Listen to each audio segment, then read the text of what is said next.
While you're being upsold on overpriced nostalgia, riders overseas are getting bikes that work better, for half the price. So why can't you buy it? Because someone made sure you couldn't. If you care about what you ride and what you pay, watch this to the end. What's happening? The motorcycle world has long been shaped by giants. Names like Harley Davidson that built their legacies on thunderous engines, chrome detail, and a lifestyle priced into the stratosphere.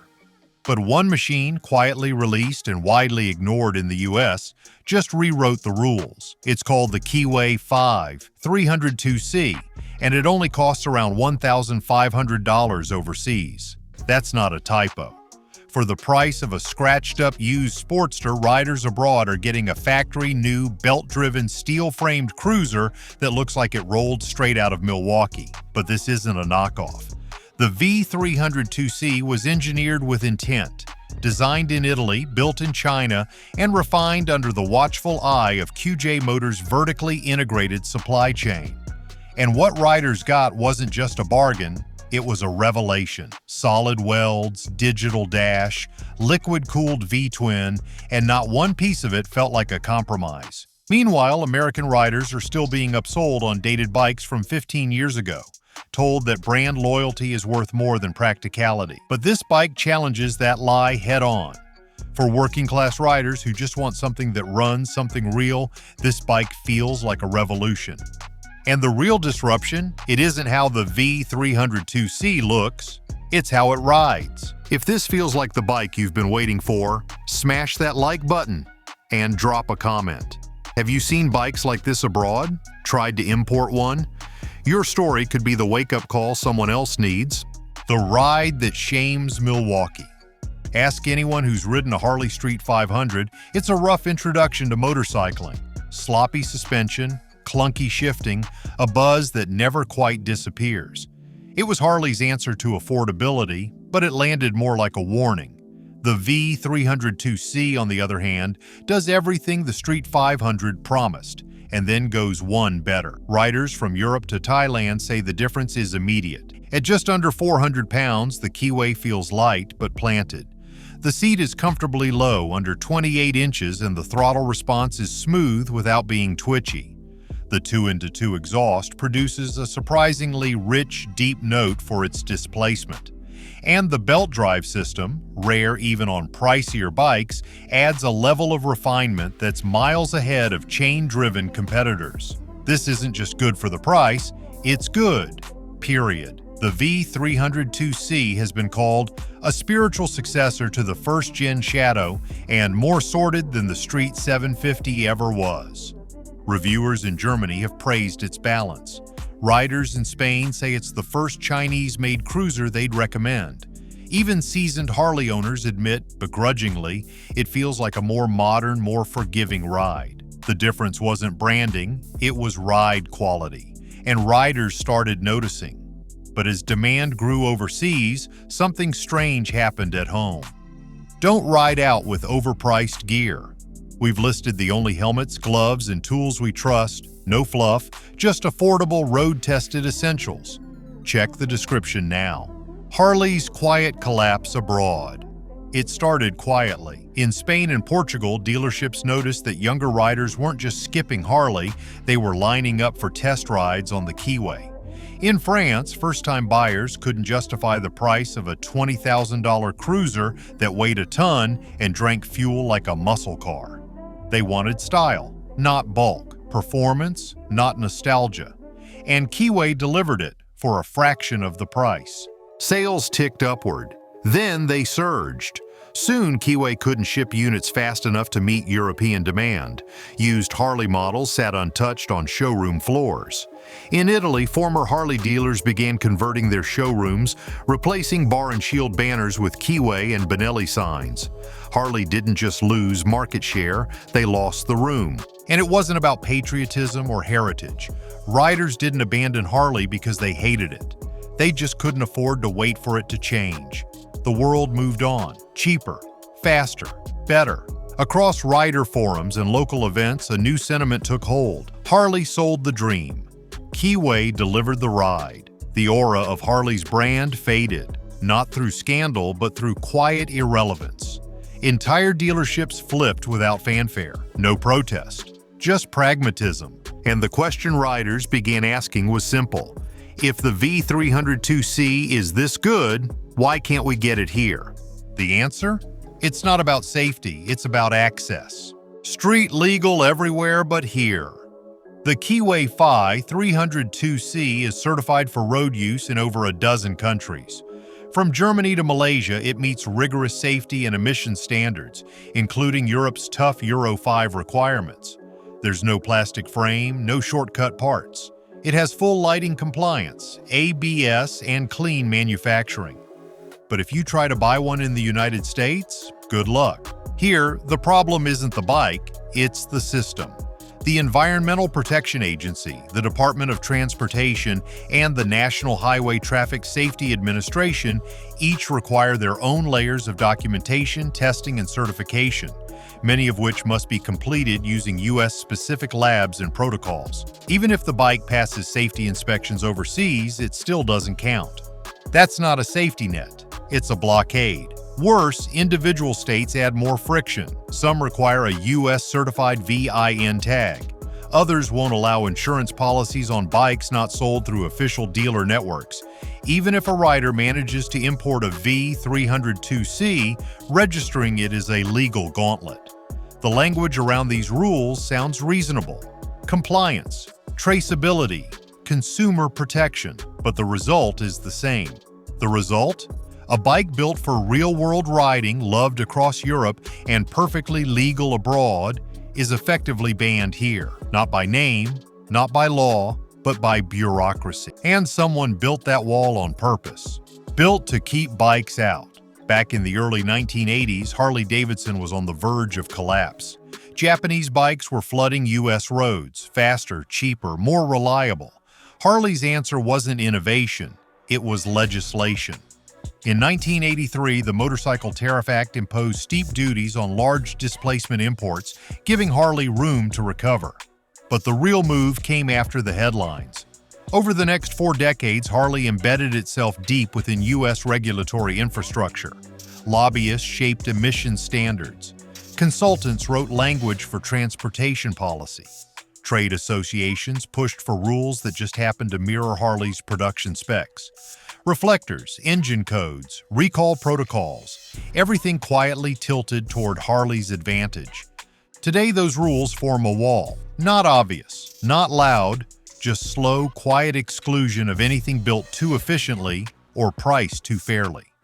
Companies like Keyway face testing fees, document translations, and regulatory hurdles designed to stall them out. And the deeper you go, the more obvious it becomes. The system wasn't designed for innovation, it was designed to maintain a monopoly dressed in patriotism. It's not about safety, it's about control. And every step of that control was put in place before anyone had even heard of the V302C. But one rider tried to break through it, on his own. The mechanic who tried anyway. Marcus Dean didn't set out to become a rebel. He was a retired aviation mechanic from Arizona, rode his whole life, knew his tools. One day, he saw a European review of the Keyway FI 302C and couldn't believe what he was seeing. The look, the sound, the price. It was the bike Harley should have built decades ago. So Marcus took a risk. He bought one, ordered it from Spain for just under $2,000. Shipping and import costs added about $600 more. When it arrived at the Port of Los Angeles, crated and pristine, he thought he'd made it. Then came the wall. Customs flagged it. The EPA label wasn't American certified. The DOTVIN tag didn't match U.S. records. DMV officials wouldn't touch it. Insurers wouldn't write a policy. Marcus spent weeks on phone calls, letters, waiver forms, anything to get his bike titled. Nothing worked. Eventually, he had to register it as an off-road custom build just to ride on private property. He even offered to retrofit components to meet U.S. standards, but the system doesn't allow that kind of flexibility. It doesn't want problem solvers, it wants silence. The pain wasn't just paperwork, it was the silence. The realization that this system wasn't designed to serve him. It was designed to stop him. But in Europe, the story looked very different. Why Europe said yes. While American riders were blocked by red tape, Europeans were already on the road. In Spain, commuters embraced the Keyway FI 302C as a practical, stylish daily cruiser. In France, younger riders praised its efficiency and comfort. In Poland, it became a symbol, proof that style and value didn't have to be mutually exclusive. European regulators didn't just allow the bike, they streamlined its approval. Once the V302C passed pan-European certification, it was greenlit across multiple countries. Riders didn't need special waivers or legal gymnastics. They walked into a dealership and rode out. And that accessibility changed everything. Harley's pricing lost its grip. The Keyway gave working riders something real. Torque, balance, modern features, all for under $2,000.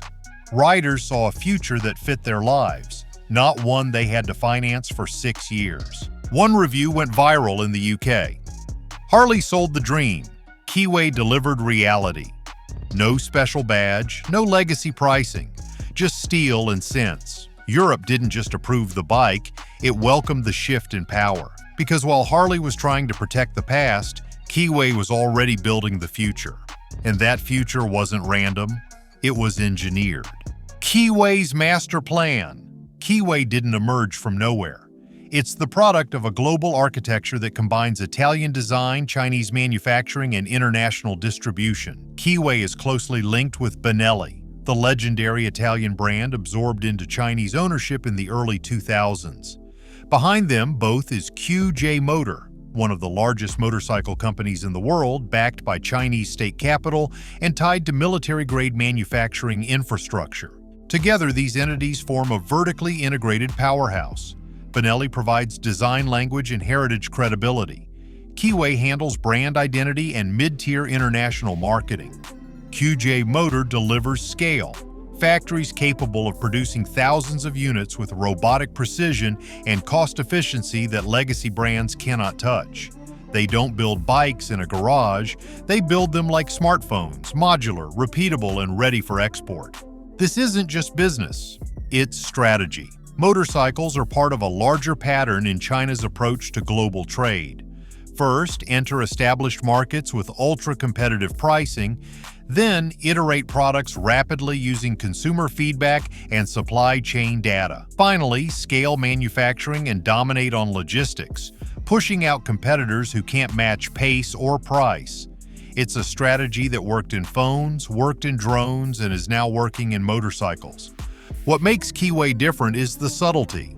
They aren't trying to copy Harley. They're trying to outgrow the category. They're not focused on one market. They're penetrating 50.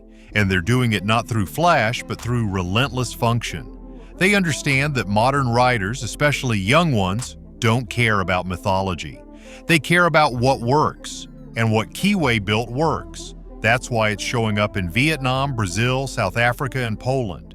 It's not a luxury item, it's a mobility platform, and that makes it more dangerous to legacy brands than any single electric prototype or ad campaign. Because if China can do to motorcycles what it did to smartphones, the entire industry is about to be rewritten. And America, blinded by its own gatekeeping, is about to miss the revolution. Riders locked out. In the United States, motorcycles used to represent freedom.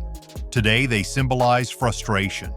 The average price of a new bike has crossed $12,000. Even used models are climbing fast, driven by parts shortages, closed dealerships, and inflated demand.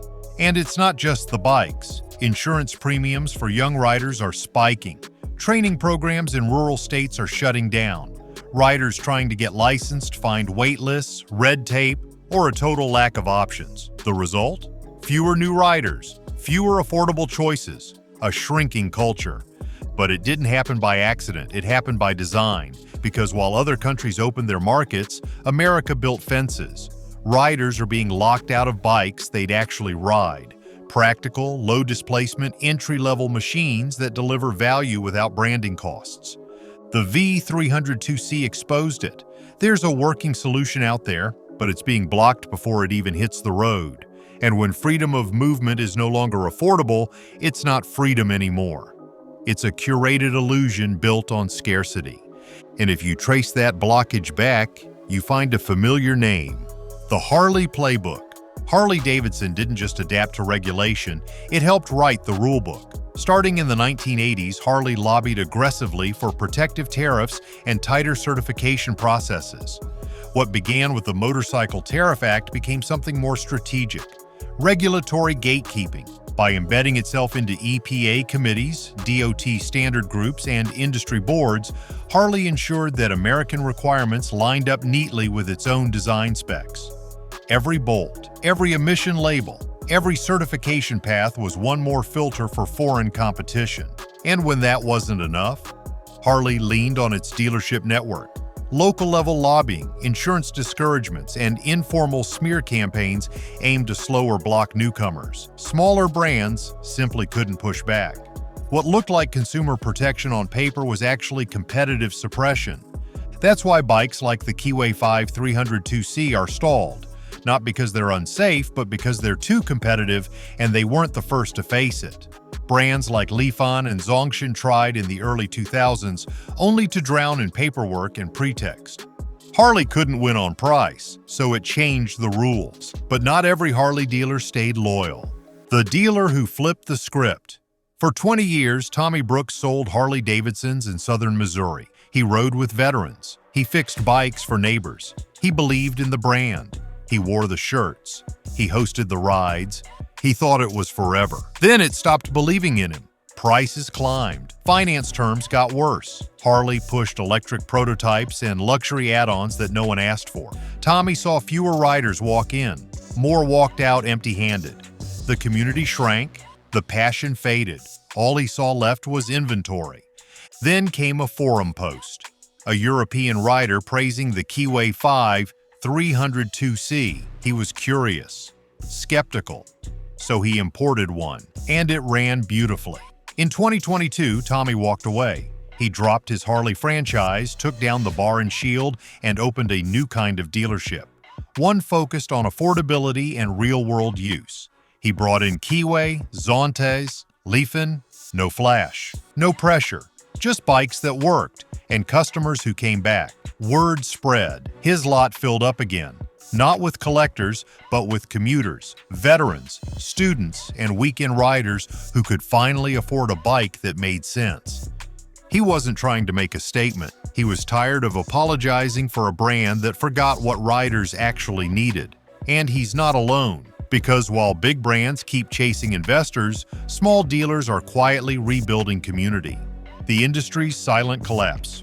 You don't see it in headlines, but the U.S. motorcycle industry is quietly folding inward. In town after town, dealerships are shuttering, not because people stopped loving bikes, but because they stopped being able to afford them. Young riders are priced out before they even begin. A used cruiser that once cost $3,000 now starts at $6,000. Entry-level bikes come loaded with tech riders don't need, and stripped of the value they do. Parts delays stretch for months. Insurance premiums are unforgiving. Brands offer lifestyle but forget practicality. A motorcycle used to be simple. Now it's a luxury item with a screen and a subscription plan. The culture is fading. Fewer group rides, fewer young faces at training schools. A tradition that once passed down from one generation to the next is disappearing. Not from lack of interest, but from economic suffocation. And it's happening faster than anyone expected. And through that silence, one truth grows louder. The industry didn't fail because riders gave up. It failed because it stopped listening. And somewhere overseas, a louder engine is starting. Harley's $30,000 mistake. When Harley unveiled the Livewire, it wasn't just a product, it was a pivot. Sleek, electric, silent. Aimed squarely at the tech elite and priced at nearly $30,000, it was supposed to redefine what Harley stood for in a green future. But it didn't land with Harley's core audience. It confused them. The average Harley rider didn't want a whisper-quiet EV with touchscreen modes. They wanted torque, simplicity, and soul. The Livewire felt like a Silicon Valley experiment with a Milwaukee logo, and it came with a financing plan longer than most used car loans. Meanwhile, the Keyway FI 302C offered the opposite. No noise, no virtue signals, no gimmicks. Just value, just riding. And riders around the world got the message, loud and clear. Harley tried to sell an identity shift, but what riders wanted wasn't ideology, it was access. They didn't need a motorcycle that signaled moral superiority. They needed one that worked. And in trying to chase relevance, Harley missed the one thing that had kept them relevant in the first place: knowing who they built for. Because while Harley bet on reinvention, China bet on riders. China's two-wheeled surge, the Keyway V302C, wasn't a one-off. It was the opening act. Behind it came a surge. Lifan, Benda, Zontes, all launching models that didn't mimic American cruisers. They competed with them. In Vietnam, Zontes is dominating the entry-level touring market. In Latin America, Lifan's commuter bikes outsell Japanese equivalents. In Nigeria and Kenya, Chinese motorcycles are redefining affordable mobility, filling a gap Western manufacturers abandoned decades ago. This is not about copying styles or chasing nostalgia. These bikes are built for modern riders in modern economies. Fuel efficiency, reliability, simplicity, without sacrificing aesthetics. They're not aiming to become the next Harley. They're aiming to become what Harley never tried to be: universal. And this wave is accelerating. Chinese manufacturers aren't just reacting to market shifts, they're predicting them. Modular engine platforms, shared parts ecosystems, strategic partnerships with design firms in Europe and logistics firms in South America. It's a two-wheeled Belt and Road initiative, and the US isn't even watching. Because by the time we notice, they're already on the road. The consumer wake-up call. The V302C didn't just reveal a gap in the market, it exposed a system of gatekeeping that most riders didn't even know existed. When they saw the bike and heard the price, their first reaction wasn't excitement. It was disbelief. How could something that good be kept away? And then the real question hit: if this bike exists, what else are we not being shown? For decades, American riders have had their choices curated, not by demand, but by import restrictions, dealership monopolies, and branded financing pipelines. If a bike wasn't profitable enough for the corporate chain, it never reached the showroom floor. Keyway broke that illusion. It forced riders to confront the fact that choice had always been a narrowed menu, designed not for them, but around them. Now those same riders are asking questions about pricing, about access, about why insurance and licensing are harder than they need to be, and about who benefits when the best options stay locked outside the country. The V302C didn't just spark demand, it sparked suspicion. And that suspicion? It's spreading. If you're still here, it means you care about more than horsepower. You care about the truth behind the machine. Hit that subscribe button because we're not done pulling back the curtain. This isn't just about motorcycles. It's about access, control, and the systems that decide what reaches your garage. Still watching? That means this isn't just about bikes for you, it's about truth. Subscribe now because we're tracking every loophole, every shutdown, every system rigged to keep you paying more. And the next exposed gatekeeper might hit even closer to home. The trade war. No one noticed. In the world of trade wars, headlines usually focus on steel, semiconductors, or oil. But motorcycles? They've become a quiet battlefield. And few in Washington have realized what's at stake. China isn't just exporting bikes, it's exporting leverage. When a working-class rider in Brazil or Serbia buys a Lifan cruiser instead of a Harley, that's not just lost revenue, it's lost reach, lost brand loyalty, lost cultural soft power. The Keyway V302C wasn't just a threat to Harley, it was a signal flare. This is how influence is built in the 21st century. Not with tanks, but with torque. With products that make life better, cheaper, easier. Meanwhile, the United States is still arguing over tailpipe standards and dealership zoning laws, and every year that gap widens. While American manufacturers fight over luxury margins, Chinese factories are shipping out mobility by the container load. This wasn't just a missed opportunity, it was a strategic failure, because motorcycles aren't just machines anymore. They're infrastructure, they're symbolism, and increasingly, they're a front in a global economic shift we've been too proud or too distracted to see coming. The V302C wasn't just a bike, it was a mirror. It showed us what we've been denied and what others now get by default. If you want more of this, more stories that challenge the system, expose the gatekeepers, and bring real options back to real people, subscribe, because we're just getting started. This isn't nostalgia, it's necessity. What you ride shouldn't be dictated by corporate strategy or bureaucratic inertia, and the only way to push back is together. We'll keep telling the stories others ignore, but we need riders who are ready to hear them. If that's you, subscribe now. Let's ride through the firewall. And here's the real truth. No one is going to fix this from the top down. Not the lawmakers, not the lobbyists, not the legacy brands with shareholders to please. Change starts with people who notice and refuse to stay quiet. So be part of that refusal. Don't just watch, respond. Share this video with someone who still believes their only option is what's sitting in a Harley showroom. Help them see past the branding, past the barriers, past the illusion of choice. Because once the illusion breaks, it doesn't come back. And what happens next? That's not up to them. It's up to us.